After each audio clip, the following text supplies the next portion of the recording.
Okay, this tutorial is actually going to review the steps of getting into a database to run a search. This is often seen as a complicated step, and it is something with practice and time, and perhaps you viewing this video and following written instructions can become easier. So once again, you are logged in to the VPN from an offsite.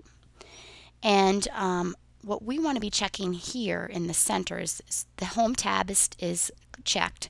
And what we want to be checking here is the subject guides in the middle box under databases. Typically in this profession in social work, you can click on social work. Psych info and SOS index are the typical databases that may be searched. Unfortunately, I don't know if this will make sense, but social services abstracts doesn't run on EBSCO, and so we're just going to actually go with SOS index and psych info together.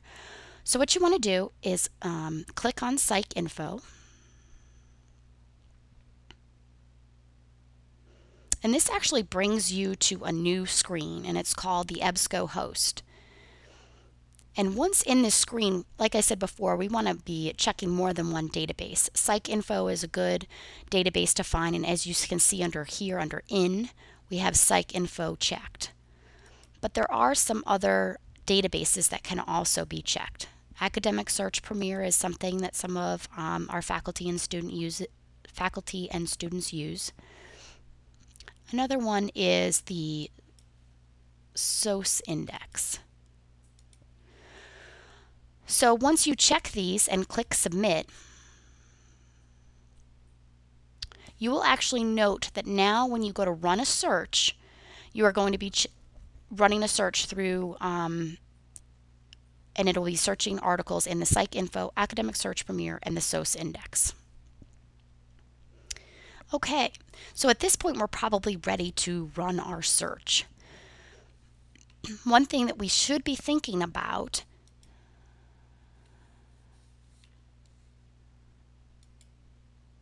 Okay, so here we are back at the EBSCO host research database. And as noted, we have the three databases that we're searching. One thing that's really important to think about is that you want to be putting, a lot of times when we do like a Google search, we just write it all on one line. That's not what we want to be doing for a database search. We want each concept to have its own line. So for example, if I'm looking at after school activities, put on one line, and teens on another line, and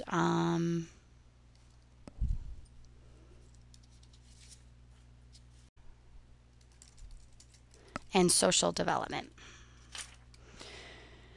So if I'm wanting to run a search on this, what I have to be thinking about is that I want each concept to be on its own line. The other thing I need to be thinking about is that the terms that I'm using to describe these might not be terms that are used in this database. So we kind of have to run the search and see what comes up.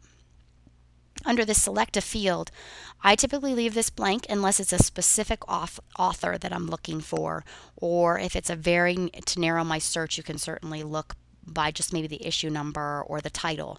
But if I'm just running a search to kind of gather some material, this is how I leave it open.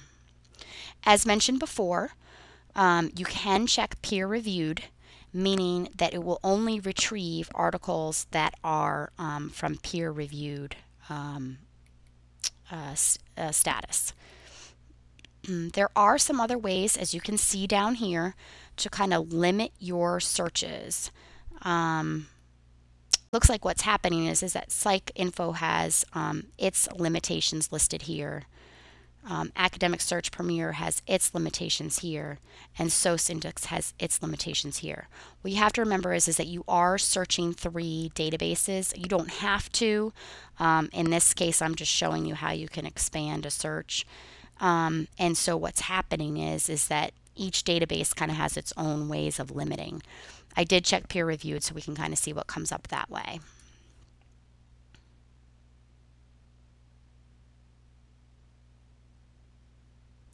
So we ran this search and no results were found. What we have to be thinking about is that it's not that these are not out here. It's just probably, as I said before, the words that we've chosen maybe don't really match the way the database labels them. So what I'm going to do is actually start thinking about using some of our Boolean operators and putting parentheses around the after-school activities. And again, we talked about the using or to expand our search. And I'm going to actually maybe think about labeling another extracurricular activities or school programs and close the parentheses at the end of that statement. I'm also going to try to expand this by putting in, as I said, truncating teen and instead changing that to an asterisk and saying teen with an asterisk. Or perhaps adolescent is another way to describe what we're talking about here. But as I did before, I'm going to try to pull up adolescence and adolescent. And finally, this concept, social development. Putting a parenthesis around that, saying or, and interpersonal relationships, or perhaps peer relationships.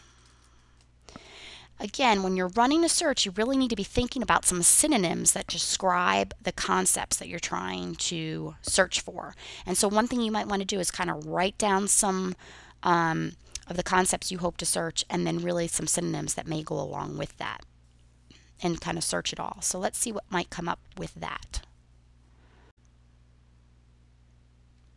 Okay, we actually did come up with 11 articles. So this is a pretty narrow search that I came up with. As some of you may know, you probably run Google searches and you search domestic violence, you might get 5,000 articles or 5,000 links. If we type domestic violence in here, we might get the same. So kind of, the more you limit the search, you kind of have to decide limiting it and then maybe expanding it. Some people like to start off really large and then narrowing it. Some people like to start off really limited and then start to expand it. So whatever your preference may be with that. But we can scroll down here and we can look to see some of the articles that we might be interested in. What I talked about in that previous concept was this narrow results by subject, and that's over here on the left. As we can see, these might actually be good key terms to kind of describe what you were aiming for up here. They may not, but it is something to kind of be thinking about. Oftentimes when I run my search, I actually like to look to see what some of the narrow results kind of topics are. I also like to actually go into the article. If you actually click on one of these articles, it will actually tell you what's called these subject terms. And this basically are usually 2 to 10 terms that might describe what's discussed in this article. And again, you might not be describing intergenerational relations. That might not be something that you're automatically thinking about. And so kind of starting to learn what some of the terminology is that might not be used necessarily. It might be used in the field, but it might just be used by these databases. So what you want to do is kind of look at some of these terms and see if they fit what you're looking for. This tutorial will be continued in How to Run a Search Part 2 video clip.